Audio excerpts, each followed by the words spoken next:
Assembly.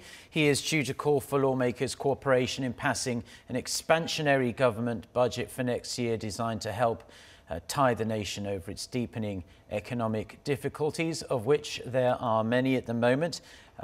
On Wednesday, an official at the top office said the president is expected to explain to lawmakers the government's intentions regarding this bigger budget within the broader framework of boosting the economy. He's also going to call, most likely, for parliamentary cooperation in carrying out his income-led growth drive. Whether he can actually get that is another question. It remains to be seen whether President Moon will call for parliamentary ratification of the Panmunjom Declaration he signed with North Korean leader Kim Jong-un earlier this year during the speech, but we should find out soon. Once the speech is over, then we'll give you the rest of the day's news. So we'll probably be with you, in fact, for the next hour or so. And after the president's speech, we'll also digest everything we heard him say. We believe that he is due to talk for about 40 minutes or so. And he's even bringing a PowerPoint display with him. So perhaps he'll be pointing to some charts to show just how well his government has done in certain areas. But I'm very pleased to tell you that I'm joined in the studio by National Assembly correspondent Kim Min-ji. Thank you for being with us this morning, Min-ji. Thank you for having me. So I gave the viewers a slight preview of what we might expect, but what do you think we're going to hear from the president today? So just to give you some additional detail, it's President Moon Jae-in's third address to the National Assembly since taking office in May 2017. The previous ones were held last year, one for the supplementary budget and the other for the 2018 budget, so the same time last year. Now, he's expected to call for the Assembly's cooperation to pass the government's expansionary budget proposal that will be directed at revitalizing the sluggish domestic economy amid a slew of uncertainties at home and abroad. Now, as part of the government's goal to become an inclusive nation, President Moon will likely say the budget will be used to better the lives of the low-income class, as well as create jobs for young people. Now, in that sense, he will likely emphasize the need for the income-led growth policies that his administration has been pursuing, as well as the importance of implementing measures to foster innovative growth and establish a fair economy. Now, on the North Korea front, the president will likely call for support for his peace drive on the Korean peninsula, explaining the developments in regards to the North's denuclearization, saying they are back on track following the Inter-Korean Summit in September and the Seoul-Washington Summit. He's also expected to stress the reason behind the ratification of the Pyongyang Declaration as well as the military agreement, but we will have to see whether he uses the stage to call on Parliament to ratify the April Panmunjom Declaration. Some 350 people, including lawmakers, are expected to be at the speech, and it's expected to last about 40 minutes, like you said. And prior to the speech, he will be sitting down for a short talk with National Assembly Speaker Moon Hee-sang, deputy speakers, and the chairs of South Korea's 5 biggest political parties, as well as his cabinet members. Yeah, we're keeping an eye on the National Assembly.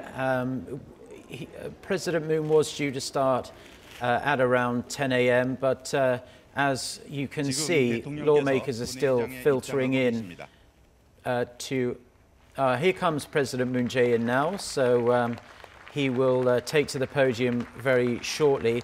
But this will be a sales pitch to lawmakers, especially those on the opposition side, won't it, Min-ji?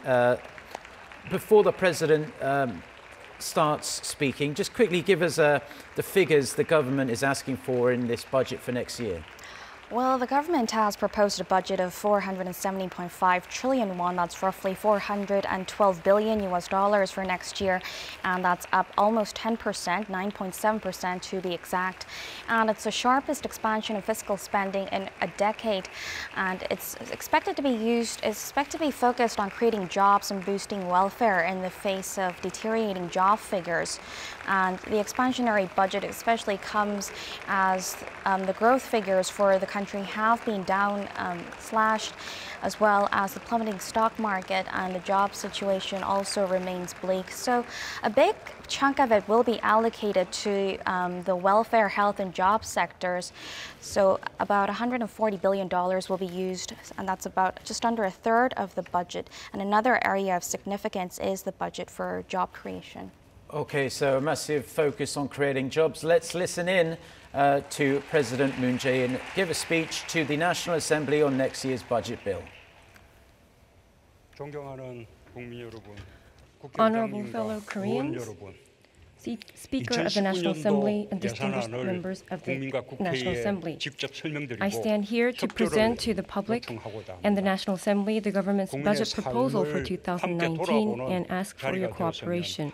I wish it will be an opportunity for us to look back on people's lives. The budget is the fruition of our people and businesses' hard work.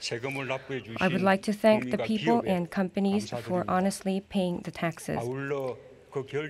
I would like to ask for your continued interest on where and how your paid taxes are used. First of all, I would like to share with you the direction and purpose of next year's budget plan, which is also the direction and purpose of our society. We must live well together. Only when individuals live well, their community can be happy. The dream of living well together became the driving force for democracy and economic development. With the belief we can live well together, we could grow our community and overcome the difficulties we face in daily lives. With the endeavors of our people, we achieved the dream to live well to a certain extent. However, there still is a long way to go to achieve living well together. The economic growth we have achieved is amazing. This year, exports will pass $600 billion this year. This marks the first ever and the highest ever. By the scale of export, we are the sixth largest exporting countries in the world. Economic growth rate also stands the highest among the countries with comparable level of economy. The world praises the growth we have achieved, and we should be proud of this.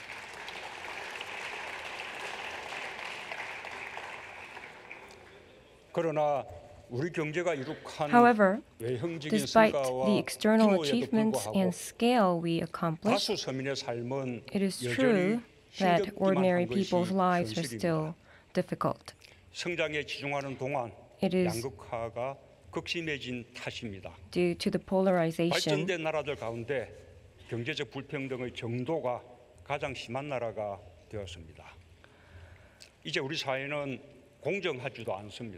the economic inequality in Korea is worst among developed countries. Our society is no longer fair. Inequality led to unfairness. These are the two elements that hinder social integration and sustainable growth. Previous administrations acknowledged this, thereby putting continuous efforts in such as expanding welfare benefits. Nevertheless, it is not sufficient to catch up with the velocity of polarization. It was because the basic economic situation, the conditions that follow the existing growth methods were unchanged. This is what we should look squarely at. It is now time to narrow the gap of economic inequality and set forth towards a more fair and integrated society. I believe that is the path toward sustainable growth.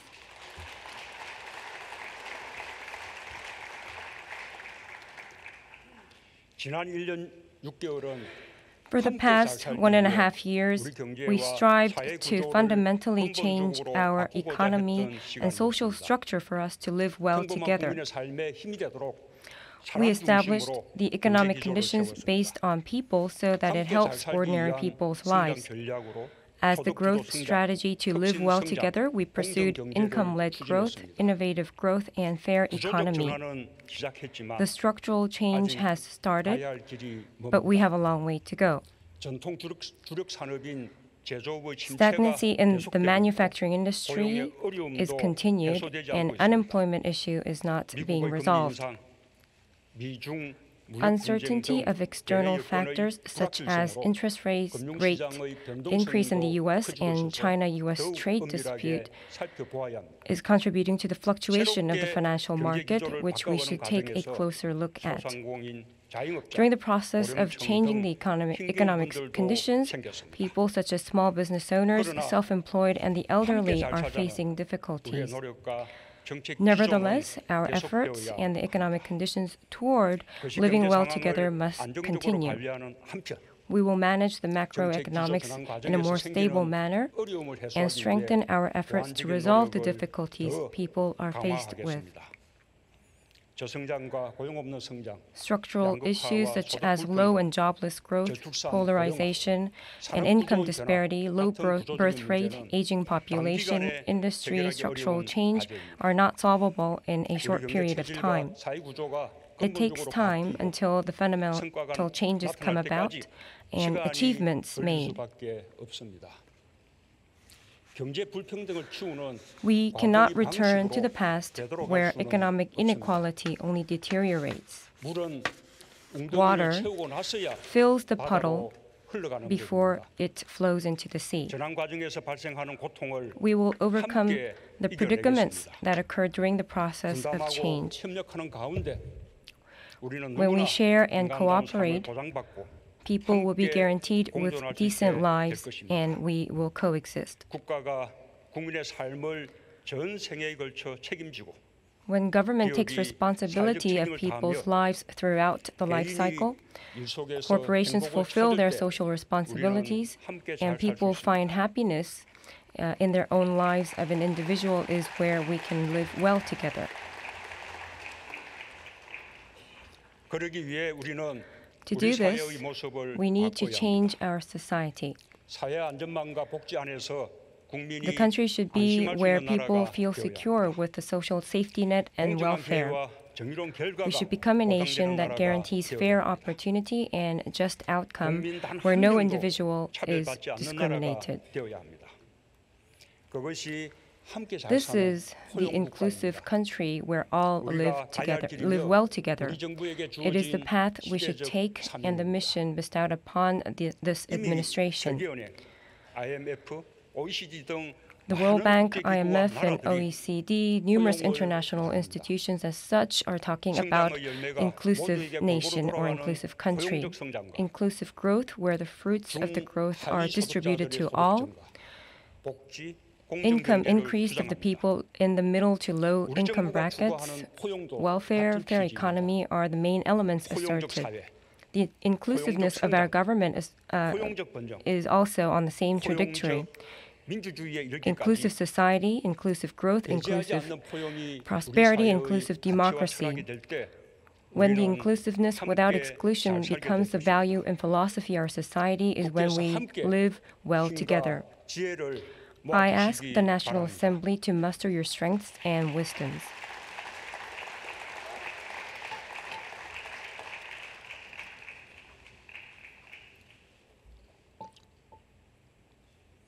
The 2019 budget plan is the plan to make our country where we live well together. It will be the significant first step towards an inclusive country. Honorable fellow Koreans, members of the National Assembly, it may be difficult to feel the connection between an inclusive country and my own life. Some hundreds of billions or trillions are just figures that do not have much meaning. So today, I will explain how the budget plan of 2019 translates into a family of four when it is implemented. Let's say a couple in their 30s get married, and they live together with their mother, and they're also expecting a baby. They have a lot to be concerned about, and a lot of preparations should be made. In an inclusive country, childbirth and childbearing are celebrated by all. Therefore, the burdens it entails should be shared with the government. Childbirth allowance was supported only to those covered by employment insurance. From next year, parental allowance of 500,000 won per month for maximum 90 days will be provided to those who are not covered by the employment insurance. New mothers can receive postnatal care by healthcare service providers.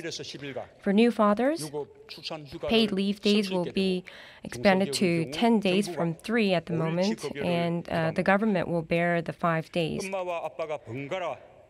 Benefits will be expanded for the second parent to take parental leave when both parents take the leave. Alternatively, is also newly established. Maximum parental leave allowance will be 2.5 million won for the first 3 months. And the following 9 months, they will receive 50% of ordinary wage. From September this year, children allowance of 100,000 won per child is paid. I believe it helps households in purchasing diapers and formulas for babies. Newlywed rental housing in Hope Town will enable young married couples to realize their dreams to buy a house from next year. The government will support the interest rate difference so that they can take out mortgage loan at the lowest rate of 1.2% and will be repaid in installments for 30 years. When one person out of the couple is employed by a mid-sized company, they can take out the Youth Tomorrow Mutual Fund, and in 3 years, they will be able to save 30 million Korean won. And also with workers' education card, their training will be supported annually 2 million Korean won. The seniors at the moment receive the basic pension of 250,000 won. From next year, the social service senior jobs will enable them to see increase of twofolds in their salary. And with all this, additional income of more than 100 million won will be realized. Public housing will be converted to normal houses sold in 10 years so that they can possess their own houses. From marriage, childbirth, the whole life cycle of the newlyweds, the burdens are taken off to a certain extent of these newlyweds. Honorable fellow Koreans, members of the National Assembly, I would like to explain the key features of 2019 budget plan. The total spending stands at more than 470 trillion won, which is up by 9.7% compared to this year. This is the largest budget plan after 2009. Last year, we saw economic growth achieve 3%. However, this year it went down to 2%. And it looks as though the low growth condition would stay for a long time. External conditions are not favorable. Protectionism, trade disputes, the interest rates raised in the U.S. is also deteriorating the world economy. So this is also having a negative impact on our economy. So this is why the finance has a more active role to play. Last year and this year, for 2 consecutive years, the tax income went over 20 trillion won. However, there is a regret that the tax income was not utilized to its fullest. The structural issues such as low birth rate and aging population is something that we should address actively. IMF and OECD also recommends that this finance of the countries that have some room to maneuver play more active role. The next year's plan, we expand the scale of spending.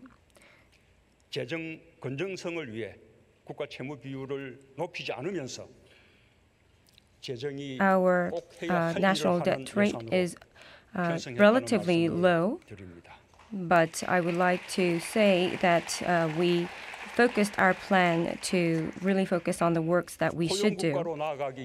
This is the budget towards an inclusive country. People can achieve their dreams through their work, and the innovative growth will be pursued in earnest.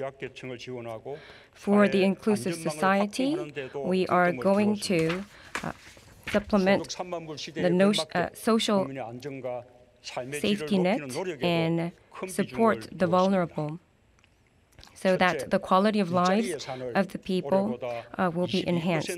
First of all,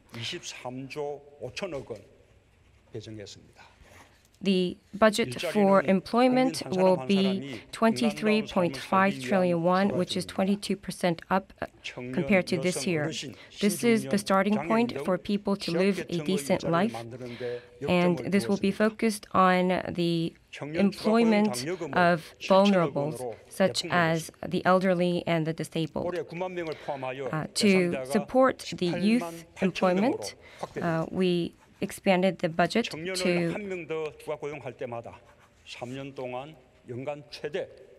700 billion won, and 90,000 people are included who could receive the subsidy.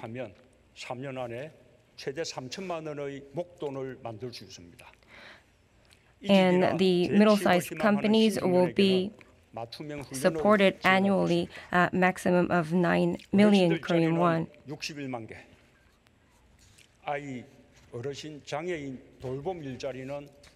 The senior jobs would increase by 610,000,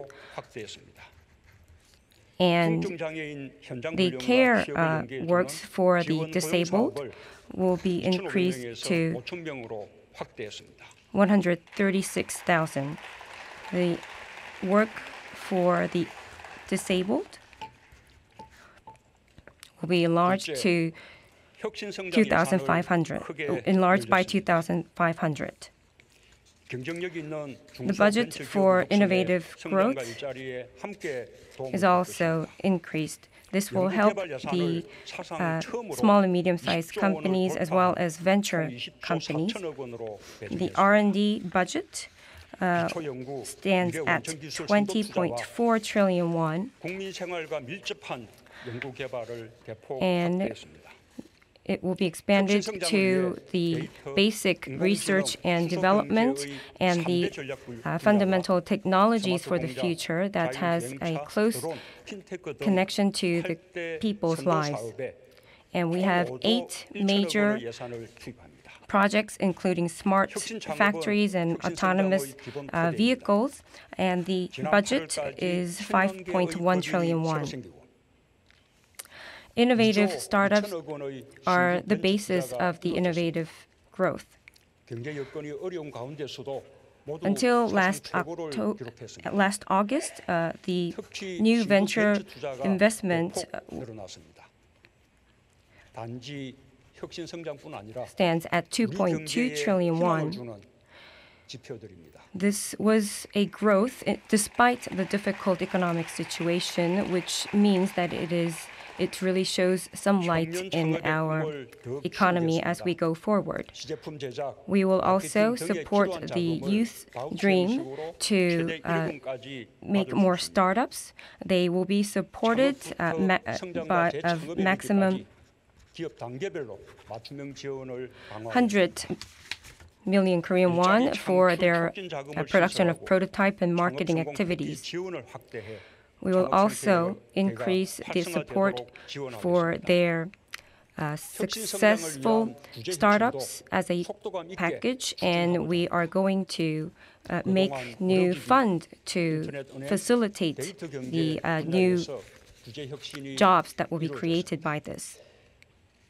The deregulation should also be pursued in earnest. This regulation sandbox that we are going to introduce will support the more fast time to market. Third, the household income and social safety net will be strengthened by this budget.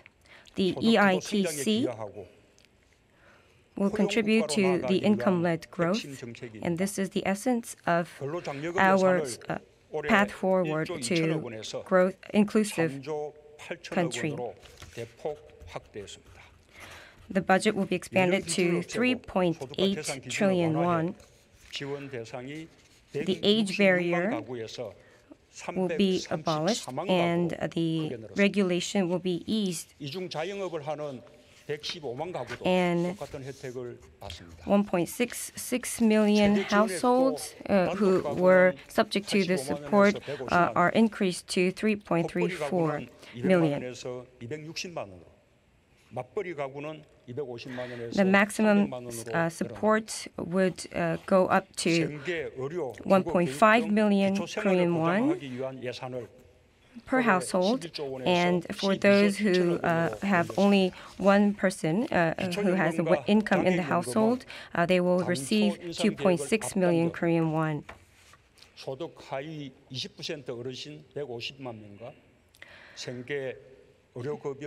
The budget to guarantee the basic livelihoods of people, such as medical services and housing services, this budget is increased to 12.7 trillion won. And this will be a great help to the people in the 20 percentile, lower 20 percentile of the income bracket. The childbearing subsidy is going to go up to 200,000 per month. And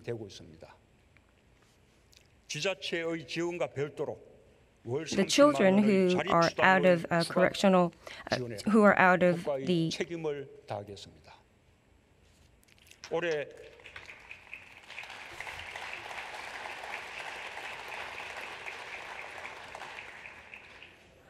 nurturing facilities,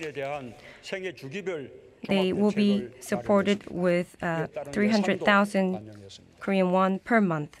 And the self-employed and the small companies, they are the very important elements of our society and our economy. So to stabilize their businesses, the budget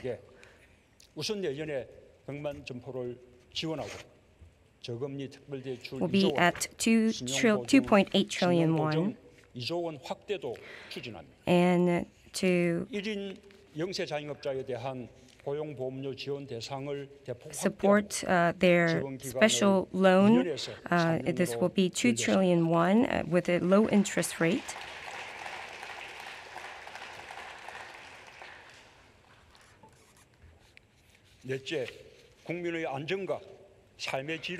And employment insurance, who are subject to employment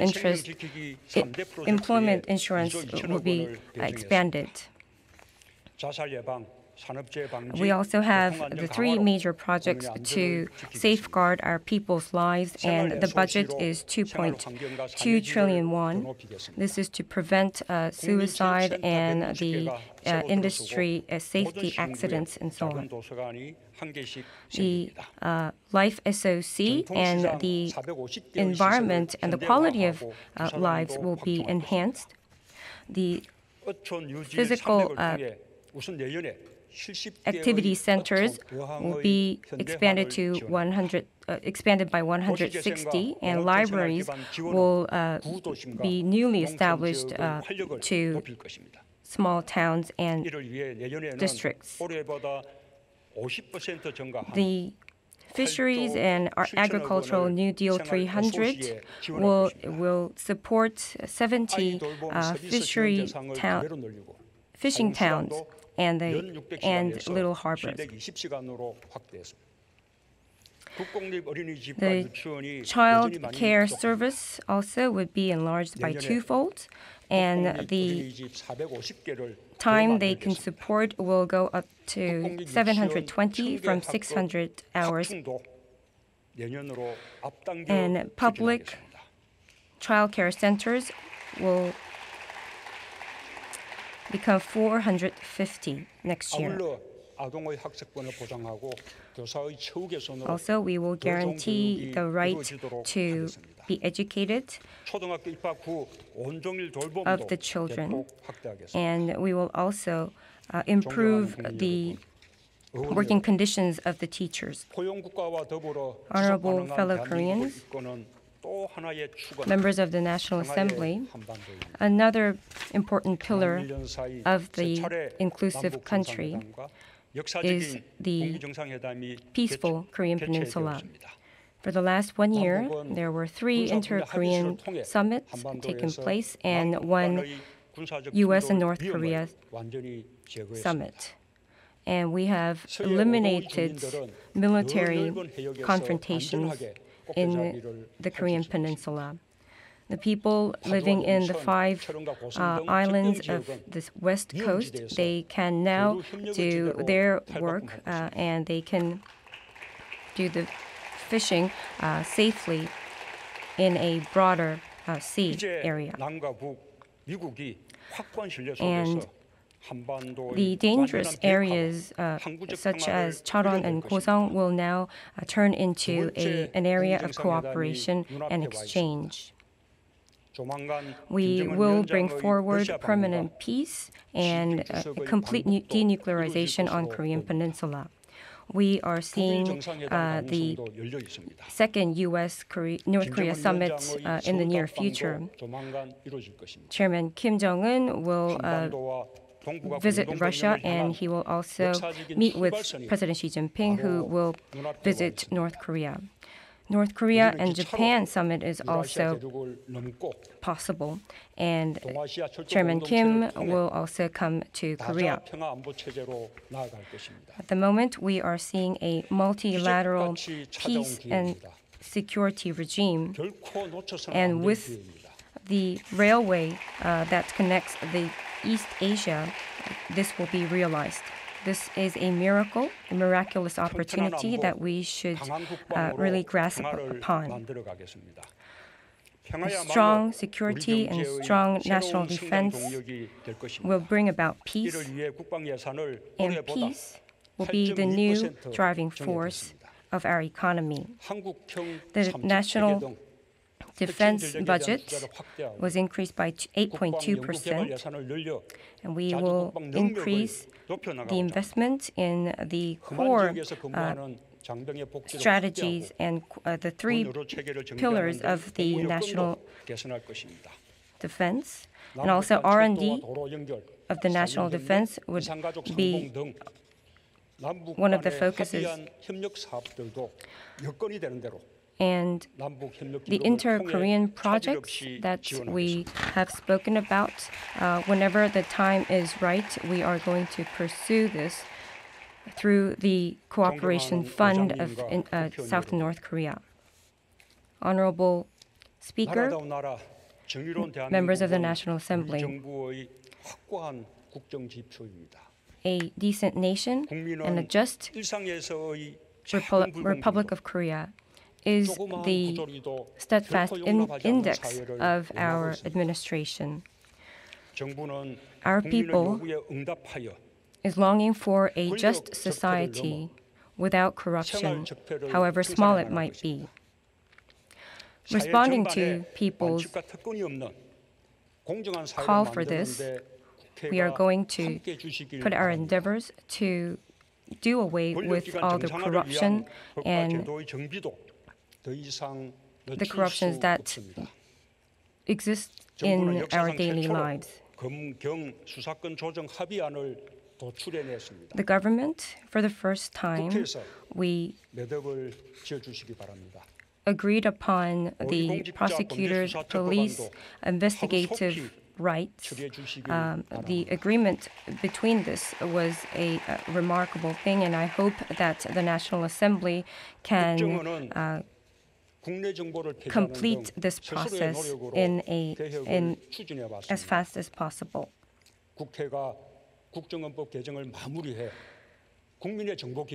The National Intelligence Service, the legislature and legislation towards it, the revision of the legislature is important. I hope that you can help the NSI to become a new intelligence service institution. I ask for a bipartisan cooperation for this legislation to pass. According to the law, the direct payment for rice production and the target price should be re-established. And I hope the inflation rate is also reflected in this new target price. When we have the appropriate target price, this will be in line with our administration's purpose. And by doing this, we can have the framework for a fair economy. The deregulation and innovative regulation related legislation is a must for us to rapidly pursue the innovative growth. The balanced growth of the nation and decentralization is also something that we should work towards. So I hope the National Assembly will proceed with the related legislations. The whole world has their eyes on the Korean Peninsula, and I would like to ask for your cooperation on our endeavors towards peaceful Korean Peninsula. The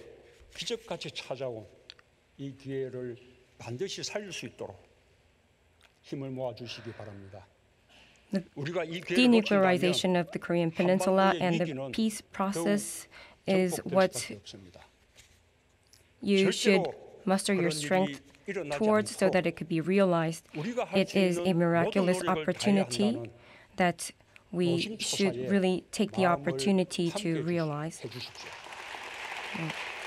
I ask in earnest that we do not lose this opportunity. I hope the parliamentary summit between the two Koreas be successful. We will do our utmost to support to this end. We should all be on the same page. The government, the National Assembly, the ruling party, the opposition party, for us to bring permanent peace on the Korean Peninsula and the betterment of people's lives. We should live together, and we can live well together. peaceful and prosperous Korean Peninsula, and the hope for inclusive country. I hope that it will be ignited, the hope will be ignited from the National Assembly. Thank you very much.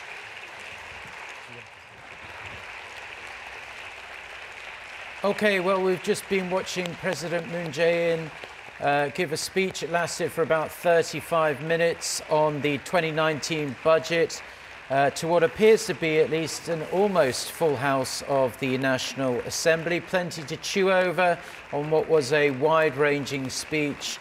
He's asking for a lot of money next year to pull the economy out of the rut it is in. As we see President Moon Jae-in depart from the National Assembly to get on with the rest of his day's schedule, let's bring our Kim Min-ji back into the conversation. No major surprises there, but just give our viewers who might have missed it a brief summary of what the South Korean leader had to say. Okay, so President Moon Jae-in's speech can be divided into two big chunks. One, the focus on the expansionary budget for next year to boost the local economy and asking for support for his peace drive on the Korean Peninsula. Now, in terms of the budget, he emphasized the need for the record budget, which is about $412 billion US. And this is to get the economy back on track, which is expected to grow in the 2% range this year. He cited a number of uncertainties, including trade protectionism, the U.S. rate hike, and a slowing global economy overall. He said the country's tax revenue is stable, so it won't hurt the country's fiscal soundness, and that a large chunk will be directed at job creation, also fostering innovative growth, boosting household income by expanding the social safety net for the vulnerable, and prioritizing safety and raising the quality of life. He stressed that another aspect is North Korea, saying it will be another pillar for South Korea to sustain itself down the future. He said there have been 3 inter-Korean summits this year alone, and it's been able to rid the peninsula of military conflict and is on the road to establishing lasting peace as North Korea and the U.S. also builds trust. Now, he also pointed out that another U.S.-North Korea summit is in the works and that we should not lose this opportunity to achieve peace and prosperity, not only on the Korean Peninsula, but also Northeast Asia. And he also stressed again that peace will be another growth engine for the country. In that sense, he said a budget will also be set aside for inter-Korean economic cooperation projects. Now, he did not mention at all about the ratification of the Pyongyang Declaration, which took part last week, nor called on Parliament to ratify the Panmunjom Declaration, but he did ask Parliament to join their efforts to establish denuclearization and foster peace on the peninsula. Well, we're just seeing him shaking hands with lawmakers from a number of different parties there, including some of the opposition parties. But given the sales pitch we just heard then, Min-ji, before we let you go and get on with the rest of the news bulletin, given what we've just heard from President Moon, do you think he did enough to win over at least some of the opposition parties whose votes he needs to get this budget through, at least the budget he wants, through the Parliament?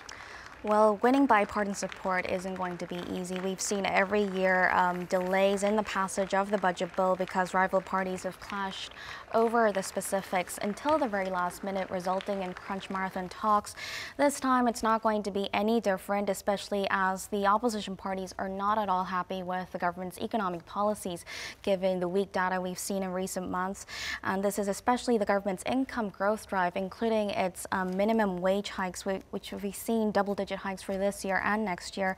So if you recall from the recent parliamentary audits of the government, they've been calling, the opposition parties have been calling on the government to scrap its economic policies and take a new direction completely. And because his policies have been forcing small businesses to shut down or either shed their workers. And on top of that, the recent job creation measures are only jobs that are temporary or short term. And the opposition claims that this is only just to cover up the weak jobs figures. Yes, so he still has to win people over, especially on the opposition side, because they aren't happy with the way the economy is going right now. It seems as though President Moon Jae-in has put a lot of his eggs in the North Korea basket, so to speak. And we must stress that, generally speaking, the budget bill the government asks for gets revised and chopped and changed before it's finally passed. And generally, a lot of the deadlines are missed as well, and it's only finally agreed to in a modified version right at the last minute. Yeah, so just to add on to that, the National Assembly has a month now to deliberate on the budget, which will kick off starting next week. So we will have to see how it works out. But like you've said, it's always been delayed. We've always passed the deadline. And on top of that, there's also the ratification of the Panmunjom Declaration, which rival parties are still clashing over. And given that the budget also contains a portion to support inter-Korean projects, it's not going to be easy. Yeah, well, on that note, that's where we're going to have to leave President Moon's budget speech. It's a pleasure, as always, to have you with us, Minji. We appreciate it. Thank you. Thank you very much.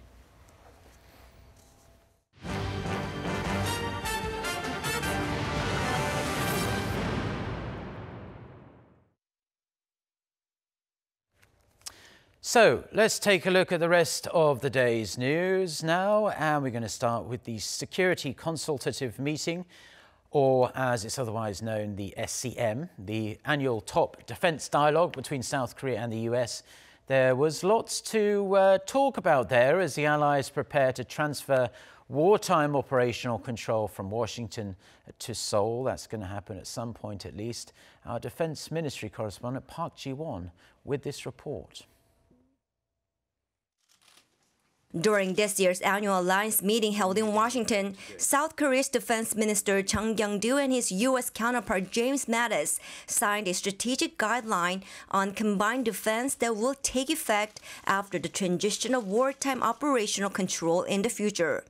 They agreed that when South Korea takes control from the U.S., the Combined Forces Command between the two countries will continue as the post-OPCON transition Combined Forces Command to maintain the Allies' defense posture. However, the current U.S.-led Combined Forces Command will become an ROK-led command with a South Korean four-star general or admiral leading it, while an American general or an admiral will serve as deputy commander.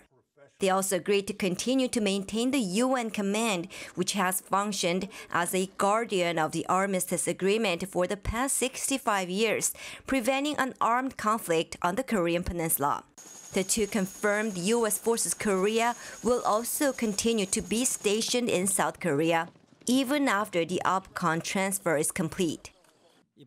This year's SCM has greater importance and significance than any other meeting, not just due to the fact that it's the 50th of its kind, but also because it comes at a time in which we embark on an audacious journey toward denuclearization and the establishment of permanent peace on the Korean peninsula. Signing this document, we also reaffirm the continued presence of U.S. troops stationed on the Korean peninsula in fulfillment of U.S. commitments established 65 years ago in our Mutual Defense Treaty. The allies also agreed to further strengthen their mutual cooperation in other issues, such as regional security issues, cyber and space security. A decision on a major joint air defense exercise was also finally made. During the meeting, Seoul and Washington agreed to suspend this year's Vigilant Ace, originally scheduled to be held in December. The move is aimed at strengthening current diplomatic efforts to negotiate with North Korea. This year marks the 50th anniversary of the SCM, since the annual meeting was launched back in 1968 to play a key role in fine-tuning alliance-related matters. Next year's meeting will take place in Seoul. Park Ji-won, Arirang News. Now, today is a big day here on the Korean Peninsula because South and North Korea's militaries have ceased all hostile acts against each other. This move is in accordance with the military agreement inked by the two sides last month to prevent any accidental conflicts. Hong Yoo with the details. In a move to implement the comprehensive military agreement signed by the defense chiefs of both Koreas during September's Pyongyang summit, South and North Korea will completely cease all hostile acts against each other in land, air, and sea starting November 1st. Specifically, the two Koreas agreed to cease various military exercises aimed at each other along the military demarcation line. Underground, the two sides will cease all live-fire artillery drills and field training exercises at the regiment level and above, within 5 kilometers from the MDL, which will create a 10-kilometer-wide buffer zone between the two Koreas. In the sea, the two Koreas will cease all live-fire and maritime maneuver exercises within some 135 kilometers and close all gun ports within the zones. In the air, the two sides agreed to ban tactical live-fire drills involving diverse aircraft within designated no-fly zones in the eastern and western regions along the MDL.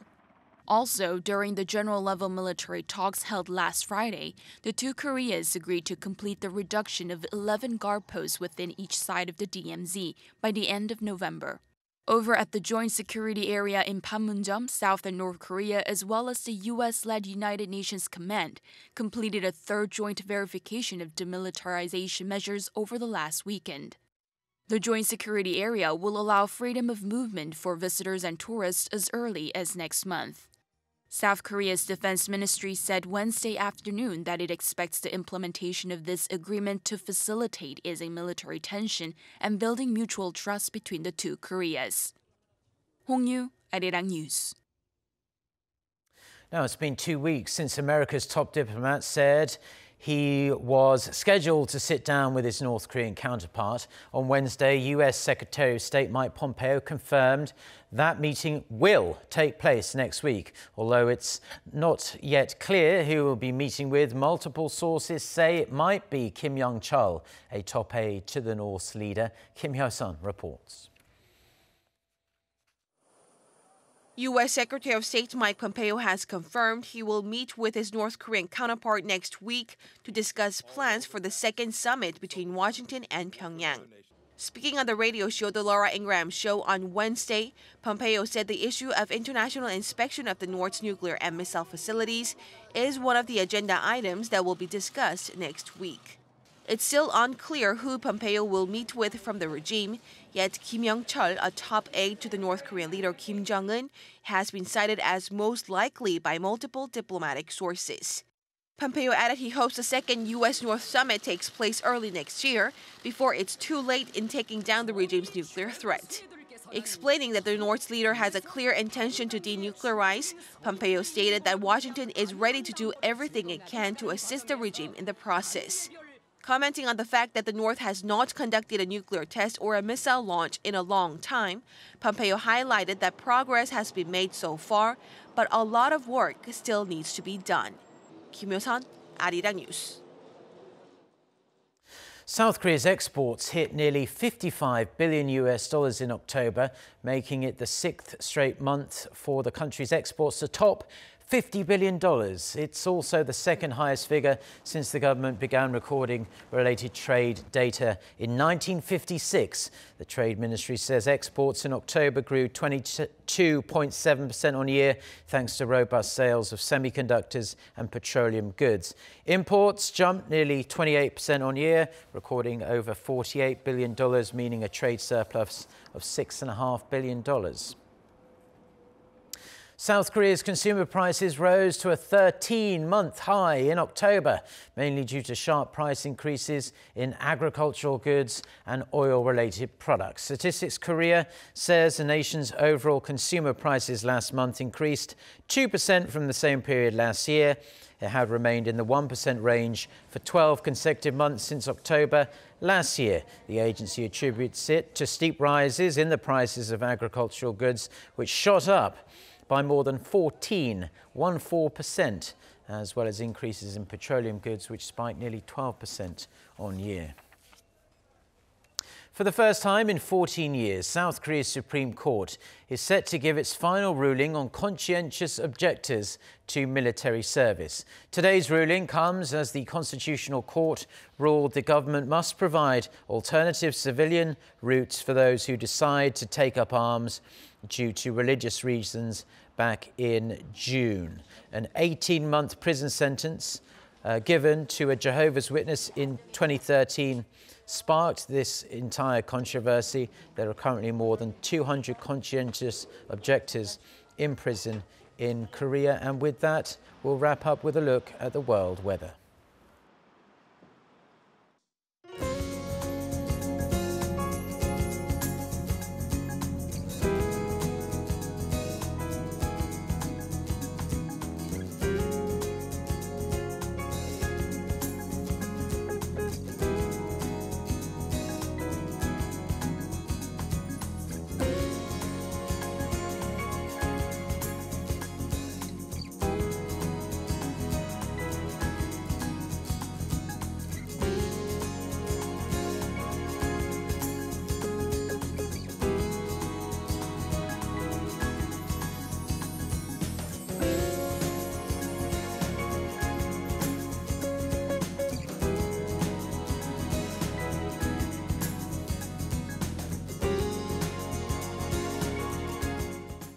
Well, that's all we have for now. Do stay tuned to Arirang TV. We'll have our next newscast coming up at noon Korea time in a little over 1 hour from now with our very own Lee Ji-yoon. So until then, goodbye.